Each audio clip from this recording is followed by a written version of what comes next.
This is a Sandyboy Productions podcast.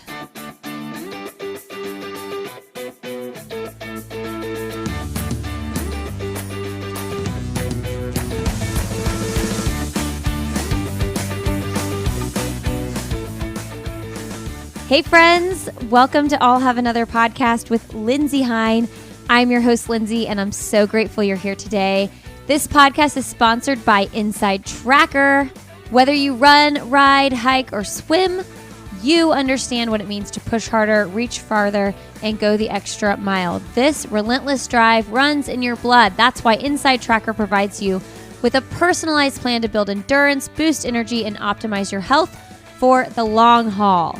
Created by leading scientists in aging, genetics, and biometrics, Inside Tracker analyzes your blood, DNA, and fitness tracking data to identify where you're optimized and where you're not. You'll get a daily action plan with personalized guidance on the right exercise, nutrition, and supplementation for your body. I just got my Inside Tracker results back as I'm gearing up to train for a fall race, and I'm so excited to put this information into action so that if I'm spending all these hours working hard, running all these miles, I'm putting what I need into my body. It doesn't need to be harder than it already is, right? For a limited time, you can get 20% off the entire Inside Tracker store. Just go to insidetracker.com/another. That's insidetracker.com/another. That should automatically apply your 20% discount. If not, you can use the code another. All right, friends, listen, I'm so excited. We have a great announcement today. We are adding a new podcast to the Sandyboy Productions Network. We are welcoming a new podcast to our family here, and I'm so excited. This is the Ready to Run podcast with Dr. Efren Caballes and Kurt Roeser, Doctor of Physical Therapy, board-certified orthopedic physical therapist. Friends, this is going to be a great show. Dr. Efren works at Cornerstone Orthopedics, and Kurt works at Boulder Run Physio at Ability Physical Therapy.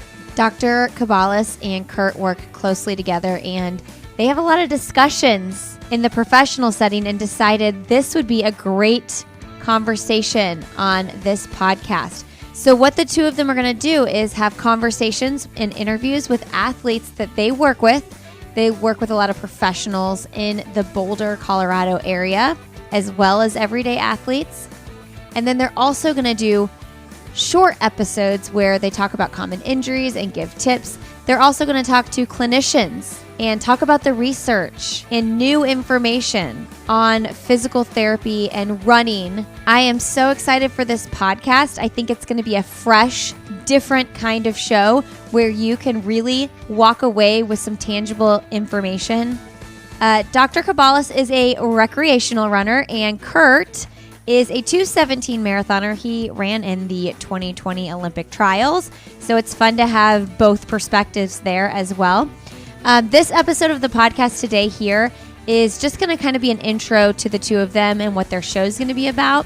And this podcast is launching this week, the week of June 6th. So make sure you go over to Apple iTunes or Spotify and subscribe to the Ready to Run podcast.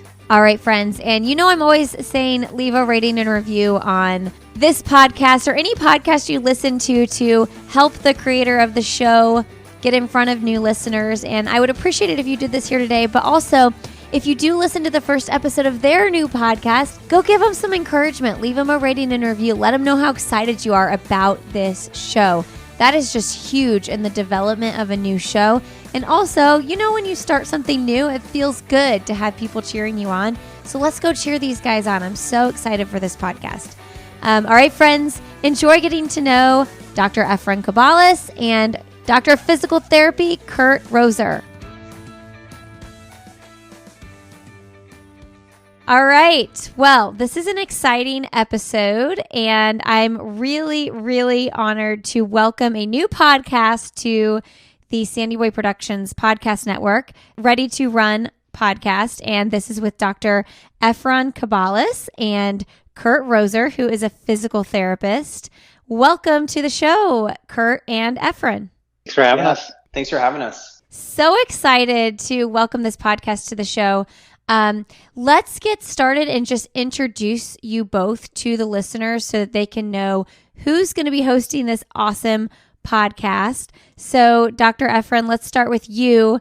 Tell us a little bit about your background and where you work and what you do for work. Yeah, so I'm originally from Chicago, Illinois. That's where I grew up, went to undergrad at University of Illinois, moved on to New York City for medical school, did my residency in physical medicine and rehabilitation at NYU. Stayed on for an additional year where I did a sports medicine fellowship. And that's where I really zeroed in on what I do now, which is non-surgical sports medicine. So I'm with a group now just outside of Boulder, Colorado called Cornerstone Orthopedics. Been here for 6 years now. My main interests are use of ultrasound for diagnosing injuries and also using them for guided procedures. I also do a lot with orthobiologics, which consists of things like platelet-rich plasma. And I also have a special interest in running injuries. All right, Kurt, let's go to you. Yeah, so my name is Kurt Roeser. I'm a physical therapist in Boulder County. My clinic is in Niwot, so a little bit north of Boulder. And I'm originally from Florida, South Florida. So I grew up in there and went to University of Florida for undergrad and ran cross country and track at University of Florida as well. And then I went to PT school at University of Florida and then had always wanted to move to Colorado. So I moved out here and have been here for 10 years and really enjoying, living here and running and working with runners in a physical therapy capacity, as well as non-runners. So about maybe 80% of my practice is working with runners, and then the rest is working with kind of general orthopedic injuries, which is really nice to keep a good balance in there and keep you on your toes for all the different injuries that you might see.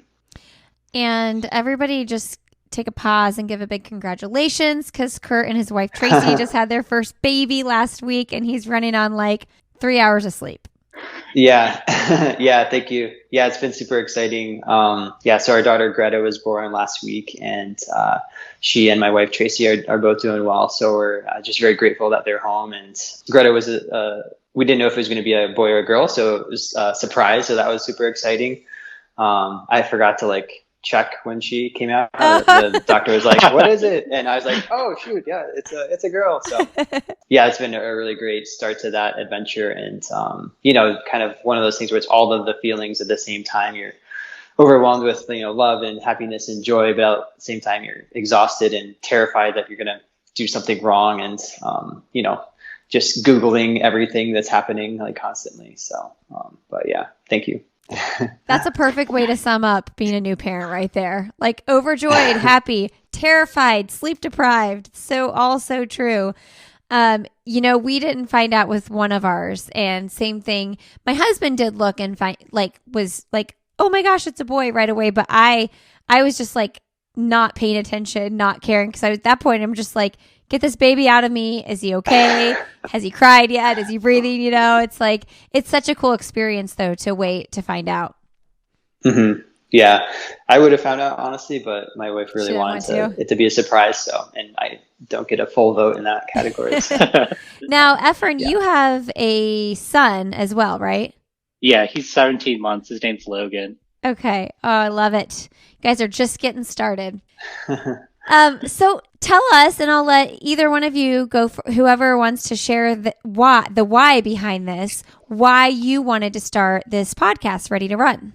Yeah. So, I guess it was kind of during COVID, I think, when Efren, you came up with the idea and asked me, hey, do you want to start a podcast? And, I was like, yeah, I've been thinking that that'd be a really fun thing, with talking about things from a clinical perspective, and then also kind of some of the athletes that we get to work with, sharing some of their stories and getting that out there. So that's kind of literally how it happened.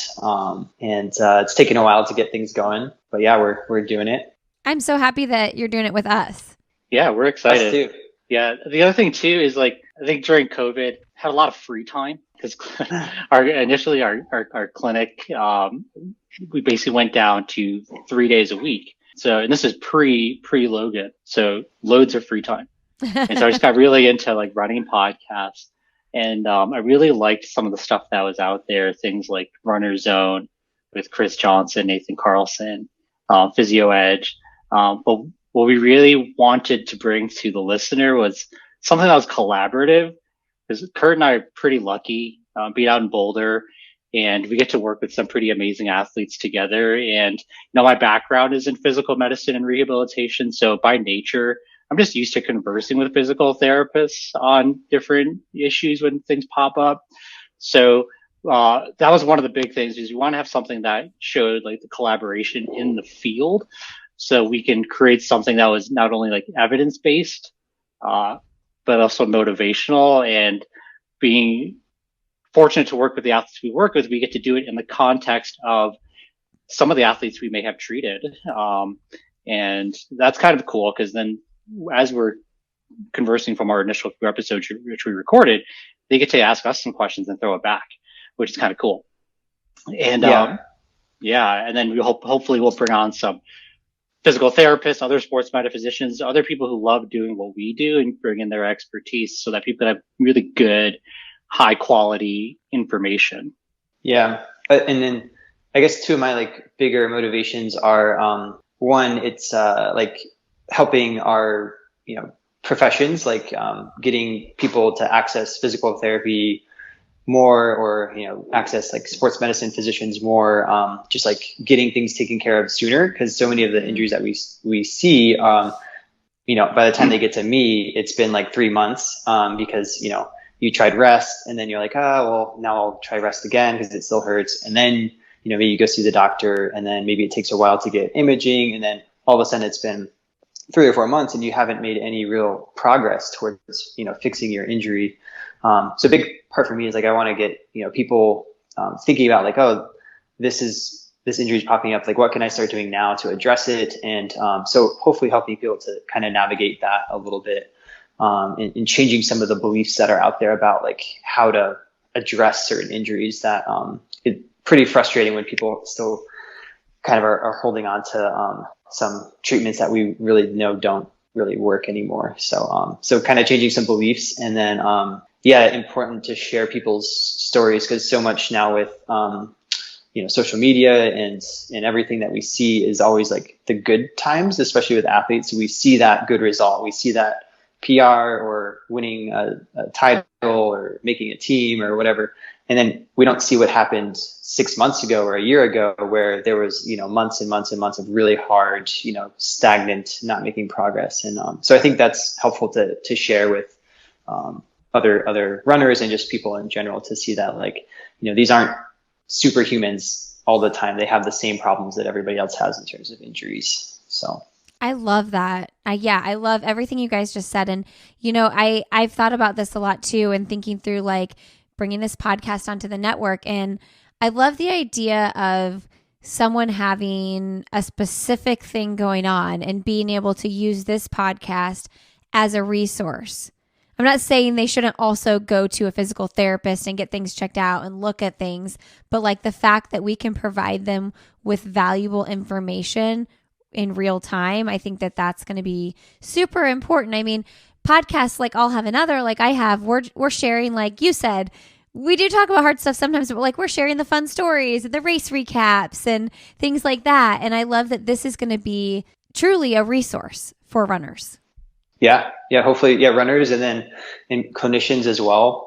That's, I think selfishly, Efren and I want to talk to people that we really look up to in our fields, and, researchers, and kind of like, one of the frustrating things is like, we'll have new research, and then it takes, sometimes a decade or longer for that research to translate into, mainstream clinical practice and actually get out to helping athletes, recover faster from an injury. So we're really excited just to like get information out to runners, and also maybe some clinicians as well, and just kind of move our fields along.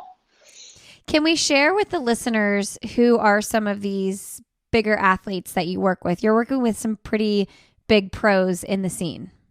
Well, some of our initial guests, they're actually patients we've treated. So I'll start with those, since it's have open knowledge. I was going to say, like obviously we don't want to breach any HIPAA rules, right, but the patients that we're airing on the first few episodes. Yeah. So our inaugural episode is Neely Spence Gracie. So she's someone that Ed worked with between her first and second child when she was dealing with a hip injury. Parker Stinson, who Kurt and I both worked with over the past year and a half or so for helping him out with his knee and various injuries. He's one of our initial guests, and then we'll have Gwen Jorgensen Lemieux coming up here in about a week. So those are some of the initial guests that we'll have on, and be excited to hear their story and kind of dive a little bit into their injury history as much as they're willing to share. And then hopefully we can kind of chime in with, okay, well, this is how we would approach a certain injury. What do you think about this? Things like that. Yeah, it's super exciting. And one other piece I want to mention about the running side of things is that Efren is like a totally recreational runner, and Kurt is actually a 2:17 marathoner, ran in the Olympic trials in 2020. So I love that we're getting two perspectives there, right? Because we do have pros that listen to the show and probably people you would consider like high-level elite runners that might not have professional contracts or whatever. But then we have a ton of recreational runners listening to this podcast. So I think that this is, and clinicians, like you mentioned. So I think that this is super appealing. Yeah, wide audience. Yeah. That'll be great. Yeah. And then, I guess without violating HIPAA or anything like that, I work with the On Athletics Club. I'm kind of their like physical therapist on call. So I work with most of them pretty much every week. So we'll get a few of them on and maybe get Dathan to come on as well from a coaching perspective. Yeah, so get them on the show, and that'll be fun to talk about because a lot of them don't have like any major injuries. So it's kind of like fun and challenging to work with them from not necessarily a maintenance perspective, but also like keeping an eye on things and preventing little things from becoming big things. So that's been a really fun like group to work with. I think that's so cool. Their team is having so much success right now too. It's been so fun to watch the birth of that team from a couple of years ago and to see all that they've accomplished. Yeah, Joe Klecker just won the 10K US. And then Alicia Monson took second, and Sage Herda's having a big year. She went sub 2 again in the 800 and placed 5th. So they're doing some pretty special things. Yeah, when Alicia made the 10K team, I thought, man, she really just like, not that she hadn't already proved herself, she was on the Olympic team, but like making then the world team after making the Olympic team, it wasn't like, who is this woman that made the Olympic team? It's like, no, she's here, she's arrived, and now she's on a world team. Mm-hmm. Yeah, definitely. Yeah, those were exciting races to watch this past weekend too. Just the 10Ks, and then Ollie ran a 350 mile, I believe, ended up getting second in the Bowerman mile. So they're having a ton of success, which has been really fun to see, and cool to see like that come together in like a really kind of professional way in Boulder. So that's been fun. And that's kind of a good example too, like the On Athletics Club, because like Kurt's like their direct access. So whenever things pop up, he's kind of like the main first line. And so when somebody has something pop up, it's usually I get a text from Kurt or Dathan, and it's like, hey, can this person get in tomorrow? Right. I'll find a way, but yeah, sure. And so we kind of get on top and assess their injuries like right away, which is great because that could be all the difference with someone performing at that level. So we kind of come to a conclusion as what is the problem? What do we need to do? And then the whole team's involved, Dathan, the athletes, Kurt, all on the same page from day one. And it's really cool. It's a little intimidating at first, but really cool when things really come together. You mentioned that like it's a lot of maintenance, so it's challenging for you to make sure like everything's going just like it should. But like my question is, why do you think that is? Like, what is it that they're doing right with their team that they're having so few injuries? Yeah, well, I mean, it's definitely from the top down. Like, Dathan's doing a really good job of programming their training and keeping a very close eye on each individual athlete. And then they have a really good strength and conditioning coach, Jason, who's rating their strength and conditioning on a regular basis. And he's also a chiropractor, and he's seeing them every like 4 to 6 weeks or so. And then, so then there's me, the physical therapist, and then massage therapist as well. So they're getting access to a lot of care. But I really think the most important thing is the coaching and how they're like progressing their training gradually and able to do these, when you look at some of the workouts those athletes do and other professional runners, it's really mind boggling to see the splits that they're running and the mileage that they're running. But then when you realize that they really are devoting, their entire day to working really hard and then recovering as well as they can, and then doing the strength training and the rehab and all the recovery stuff. So it's just literally all of those little things add up to big things, and then allows you to be consistent over time. And injuries happen. It's part of the sport. So whether you're an elite or beginner runner, like you're very likely to have an injury in a year. So it kind of every year. It just depends on how well you stay on top of it. And yeah, the difference between like a really elite high level runner and a recreational runner, like the tissues are quite similar. The tendons are tendons, and sure, someone who's running a 10K in 27 minutes and running 100 miles a week for decades is going to have some pretty strong tendons and bones and cartilage and all that. But really, from our perspective as clinicians, they're healing in a very similar way. So it's just some small differences in how we treat them and the timelines, and a little bit different, like kind of risk thresholds for an elite runner versus somebody who has more time to let their injury heal at a kind of a safer speed. Okay, so let's go over, we're going to talk about some of the topics that might come up on the podcast, doing the interview style for some episodes, but some episodes you guys are going to do like the two of you chatting about common injuries or just tips and things like that. Can you share with us a little bit about those episodes and what they might look like? Yeah, so these will be more short episodes that are scattered in between some of our longer episodes. And the idea is we'll pick different clinical pearls. Maybe one week it's Achilles tendinopathy. Maybe another week it's, understanding how to interpret radiographic imaging versus what's normal in an athlete versus, what's pathologic, little pearls like that. And what we'll probably do is for every 3 or 4 episodes, we'll put in a short episode, call it the down week. So we have a little periodization in our podcast. Love format. that. So that'll be kind of cool. And yeah, it's kind of interesting because too, when we recorded our first couple episodes, Kurt's wife Tracy was there helping us with some of the media, taking videos, pictures, etc. And when we'd be between recordings, it was just Kurt and I chatting about whatever, somebody's injury, and she was in the background saying, "Hey, I think that's actually pretty interesting." Get that recorded. Yeah, she's like, "You should have had that recording going." So I think, for example, like with Parker, we'll talk about his knee injury with him, and then we could dive into that a little bit deeper about some of the specifics of that injury, or some of the procedures that Efren did, or some of the rehab that we did in PT. So I think it would be really cool for people to follow up with, or just to, like you were saying, as a resource to access, here's a 15-minute listen on Achilles tendinopathy or whatever. And so kind of build up a little database like that for people to jump into. And then if they want to hear the full story in real life, then they could follow up with the full episode as well. So. Okay, you mentioned periodization in the episodes, which I kind of laughed because, we talk about doing that in training. Can either of you talk about periodization in training and like the benefits of having a down week when you're, say, building like a 16-week cycle out?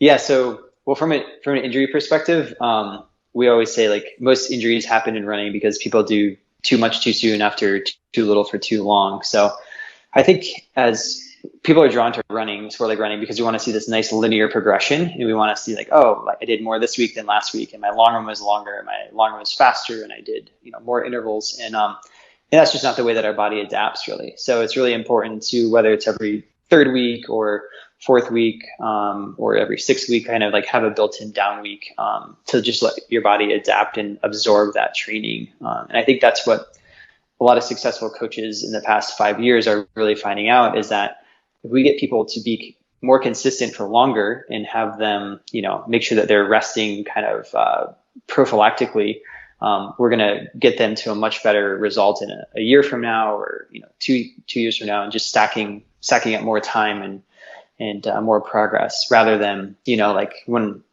I was a 18-year-old running in college, you're just like, I'm going to go as hard as I can every day until something breaks, and something will break. Yep. So I think there's a lot more good coaching out there, and I think clinicians are getting better at like working with coaches to kind of figure out how to dial that in for athletes specifically. And I think it does have to be individualized a lot, because what one person can do is going to be different when another person can do. So I think it's great that there's so much more access to coaching, even remotely, if you don't have a coach in your town, that can help you kind of navigate that and help you learn how to figure that out for yourself almost.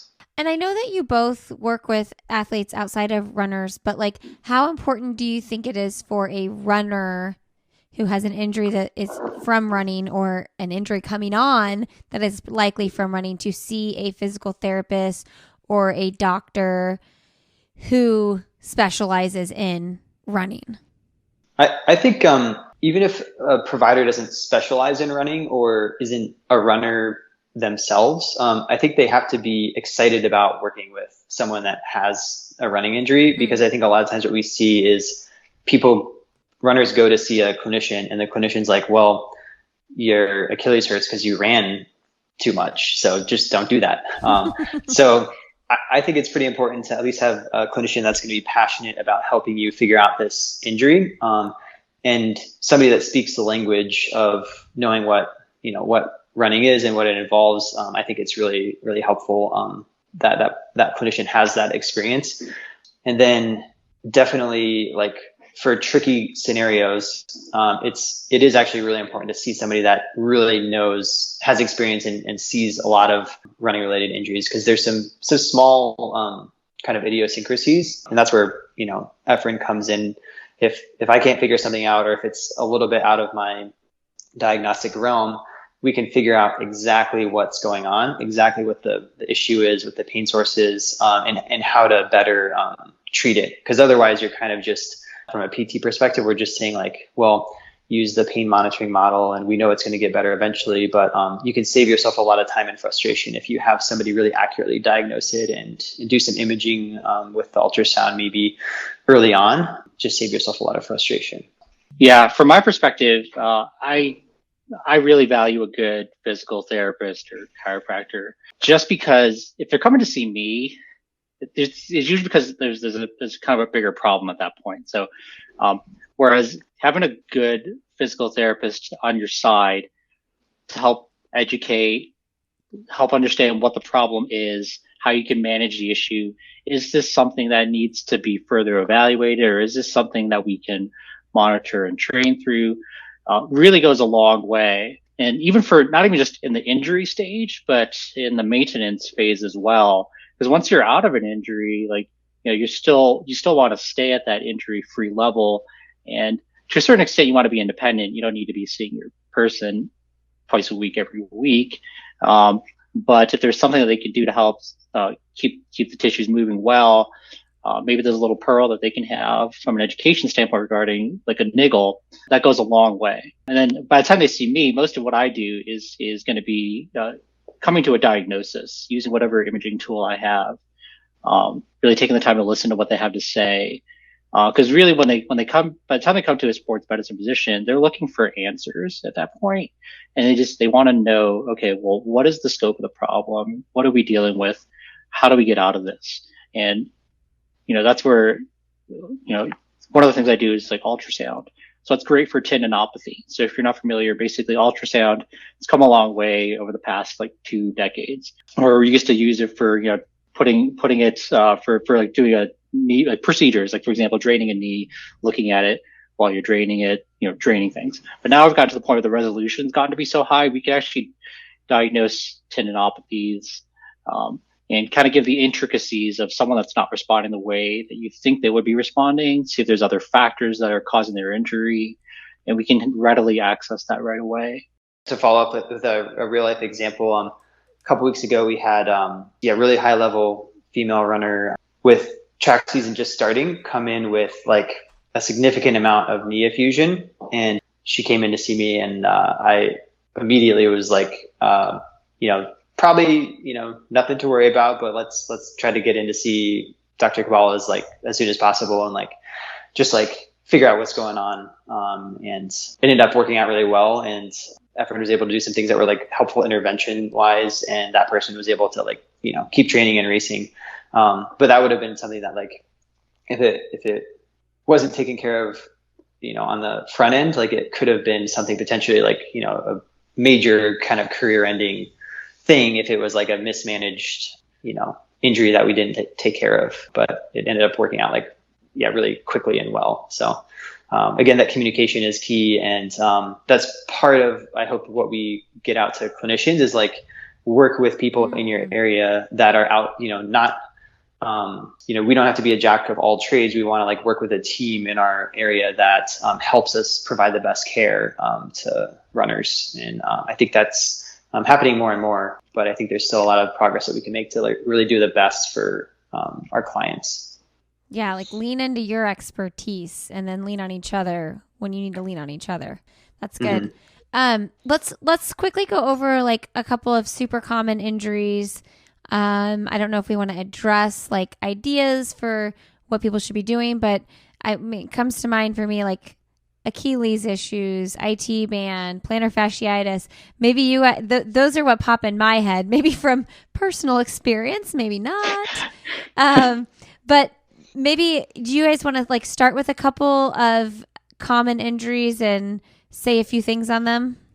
Yeah, I think a couple of top ones I typically see are like anterior knee pain, which you may previously think of as runner's knee or patellofemoral pain. We're trying to move away from that sort of terminology just because it doesn't really accurately describe the problem. You may or may not have radiographic changes, but the symptoms may kind of speak to the same problem. So anterior knee pain is one of the more common things we see.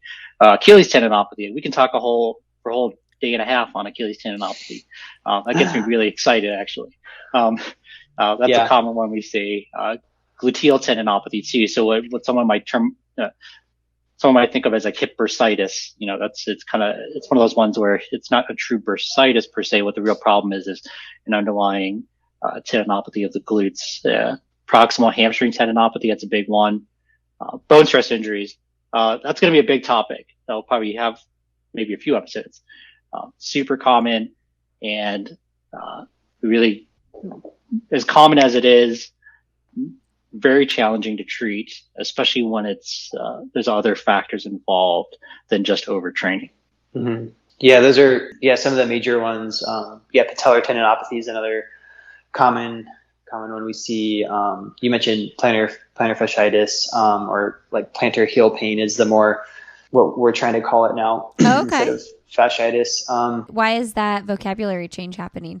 So it's kind of intentionally vague because fasciitis implies inflammation of that fascia at the attachment point.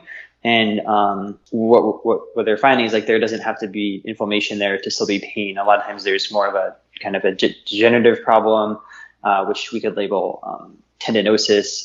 But for the most part, we're just putting the tendinopathy at the end of it. We're just saying tendon pain for a lot of injuries. And so the anterior knee pain or the plantar heel pain are kind of just reflecting like a broadening of that scope to treat those areas in the ways that we know that are effective at treating them, and dive deeper into diagnostics.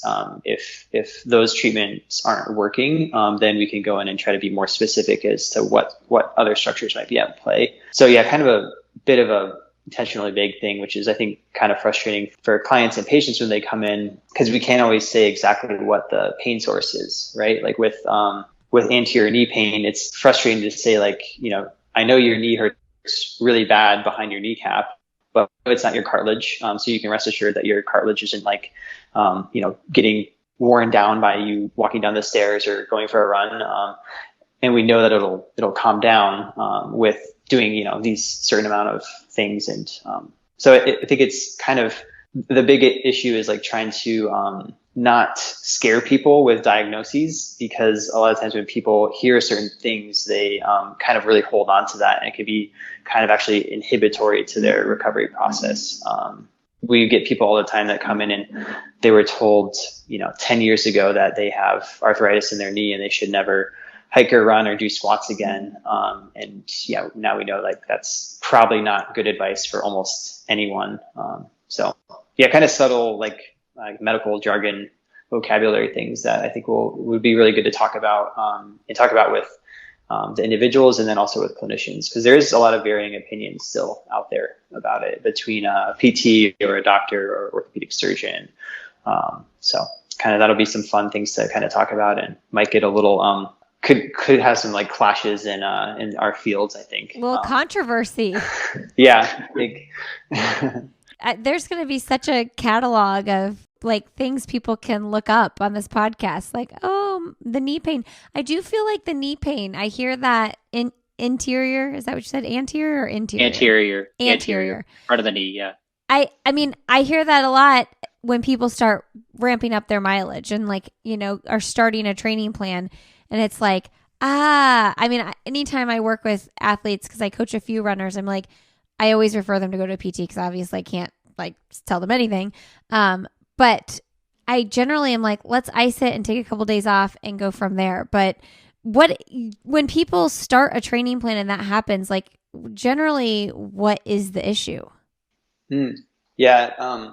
There's some like pretty common things, which maybe we can talk about. But then it is good to kind of like take a whole look at someone and do a full evaluation like through the kinetic chain, just to see what's going on at their foot, ankle, knee, hip, pelvis, spine, see what could be contributing from a biomechanical perspective. So one of the things with anterior knee pain that's sometimes a really easy fix is just someone's cadence might be too slow, for example. So a 5% increase in your step rate, so increasing your steps per minute from like 160 to upper 160s, that's going to offload your forces going through the knee by up to 20%. They've found in a couple biomechanical studies. So a small increase in step rate can really offload your anterior knee. So that's one thing that learn something new every day, friends. Look at that. There you go. We're so valuable already. Keep going. Yeah. So that's one thing, like with a gait analysis for somebody with anterior knee pain, that we're always going to look at, like, is their cadence really low? Because sometimes it's like that immediately in the session takes away their pain, and they're like, wow, this is better. And so that's one thing that I always look at. And then strength of the hips and your glutes, and glute med for hip abduction. And then calf strength is really important, because if your calves aren't doing enough work, then you're going to be putting more strain through your quads and knees. And something that was a big change for me in the last 5 years is I was, as a PT, not giving people heavy enough exercises, basically. Like, so getting people to like transition towards doing some like, real squats or lunges or things like that runners don't tend to like to do, but it's actually really good for your joint health to load those joints in a heavier way in a smaller dose. It's just really good for your joint health. So those are things that we've kind of transitioned towards. Yeah, the evolution of like the treatment paradigms for anterior knee pain has changed pretty dramatically over the past 2-3 decades. Because I think if you would have asked this same question in the 1990s, everyone would have said, go strengthen your VMO, go strengthen your quads. And you found that a percentage of people would get better, but then there's a large chunk of people who did not get better. So then Chris Powers came out with some really good research talking about the influence of the glutes, glute medius, glute minimus, on strengthening those muscles can help reduce anterior knee pain. And then you still see a small percentage of people who do that. They were great, but some people didn't quite respond to your traditional strengthen your quads, strengthen your hips. And now I'd say over the past 5 years, you're starting to hear more and more people talk about strengthening your calves, specifically strengthening your soleus, because your soleus muscles, like you have 3 calf muscles, medial, lateral, gastroc. And you also have your soleus, which runs deep, and that tends to be most active when the knee is bent in about 15-20 degrees of flexion. So if you think about where you generate the most power where you run, a lot of it comes from your soleus, especially in your speed work. And so now there's been a lot of interest in looking at that to help reduce anterior knee pain. So now we're really thinking about it as like, well, the knee's more of a passive player in the game. And really it's controlled by stability and strength above and below.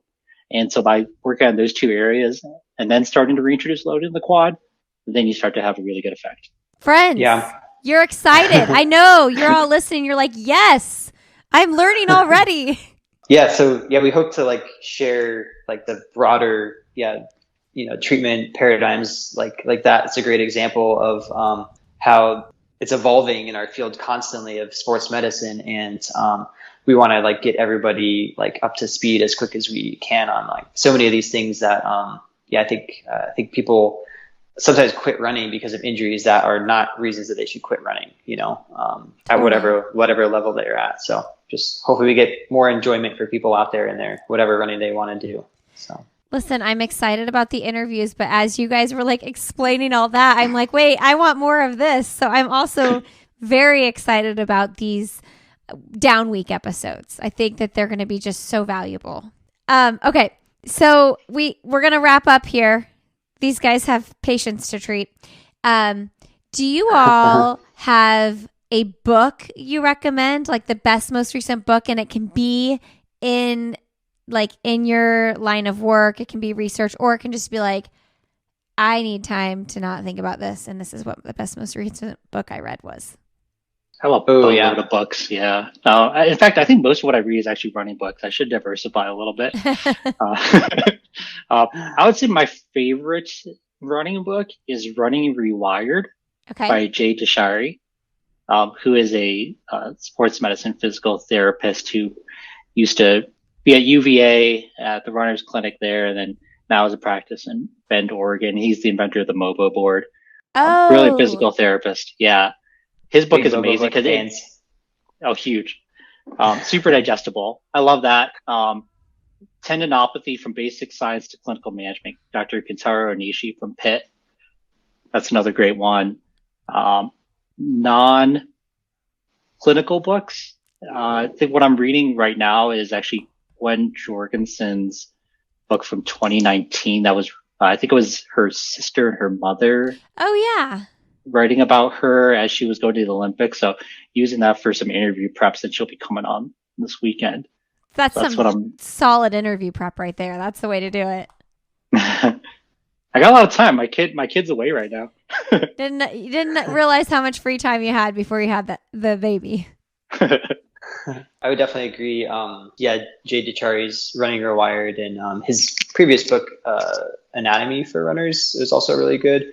And then one of my other favorites is Richard Blagrove is a researcher who does a lot of research with strength and conditioning in runners. And so his book is called Strength and Conditioning for Endurance Running. So that's a great one as well. And then selfishly, because Tracy has been pregnant and is wanting to get back to running after being pregnant, I've been reading Neely Spence Gracie's new book, Breakthrough Women's Running, which has been super helpful for me as a PT actually, and then as a husband to kind of like be supportive of her getting back to running. And Tracy's already read it, so that's been cool to read as well. Love it. All right. Do you all have anything else to add about the podcast that you want our listeners to know?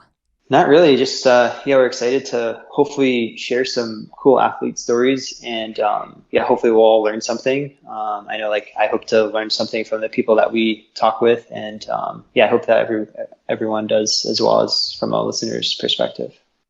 Yeah, I think it'll be fun. It'd be cool to get some different perspectives, and, I hope people would just really enjoy the information that gets out there, digest some of the clinical stuff, hear some great stories, and just have fun listening to the podcast. We really love what we do, and we just want to have people kind of share in that experience and get motivated to get ready to run. Get ready to run. Friends, this podcast is launching next week. Woo. So this episode is airing Monday, June 6th. And then we are dropping your first episode, I believe, Thursday, June 9th, but we will confirm. So get excited, friends, to listen to this podcast. Make sure you subscribe, Ready to Run. And welcome to the network. Thank you. Yeah, awesome. Thanks for having us. Hey, friends, are you pumped? Are you excited for this show just like I am? I cannot wait. I want you to know you can follow these two on Instagram. Dr. Caballes is Dr. C Sports Med, and Kurt is Kurt Roeser, KurtRoeser. Friends, you can learn more about this podcast. They have their own website. It's called Ready to Run Podcast. You can learn more about all the shows in the Sandyboy Productions Network when you just go to sandyboyproductions.com. Go give these two some love. Leave them a rating and review on iTunes or Spotify. And go do something nice for someone else today. Friends, have a great day. We'll see you this Friday with another regular episode of I'll Have Another Podcast. I also host a podcast for parents called Why Is Everyone Yelling? Really excited about the future of this podcast network, and it's because of you all listening that we're able to do this. So thank you so very much. And thank you, Inside Tracker, for sponsoring the podcast. Go to insidetracker.com/another to get 20% off the entire Inside Tracker store for a limited time. If that default insidetracker.com/another doesn't work and automatically apply your 20%, you can use the code ANOTHER for 20% off. Have a great day. We will see you Friday.